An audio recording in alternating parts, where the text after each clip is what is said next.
Madzulo abwino kwa nonse. Ino ni nthawi ya zanyengo. Kuzizira kupitilira madera ambiri koma pakadali pano tione madera ochepa amene kunazizira kwambiri m'dziko lathu lino. Kuli Nthipe kunazizira ndi madigiri 8, 9 kuchiteze komanso bwalo la ndege la Kamuzu, 10 bwalo la ndege la Nzuzu ndi kumalingunde, kwa Vumbwe komanso kuchichiri ku Blantyre madigiri anasika kufika 11. Pakadali pano tikuyembekezera nyengo yozizira kupitilira komanso nyengo ya mphepo nthawi zina usiku uno komanso mawa m'bandakucha. Ndipo mawa kuzacha kwa changululu koma masana tiyembekezere nyengo ya mitambo yapatali madera ambiri m'zigawo zonse za m'dziko lino.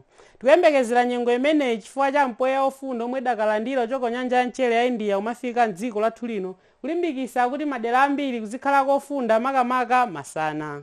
Usiku uno tiyembekezere nyengo yozizira komanso nyengo ya mitambo yapatali madera ambiri m'zigawo zonse za m'dziko lino.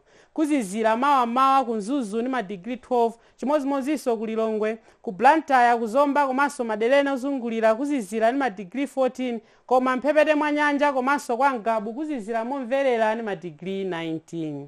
Mawa omwewo tiyembekezere nyengo ya changululu komanso ya mitambo yapatali madera ambiri m'zigawo zonse za m'dziko lino.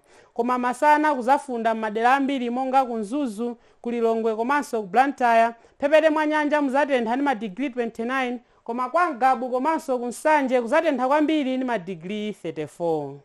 Masana omwewa tiyembekezere nyengo ya dzuwa komabe mitambo yapo ndi yapo izaoneka makamaka m'chigawo chakumwera.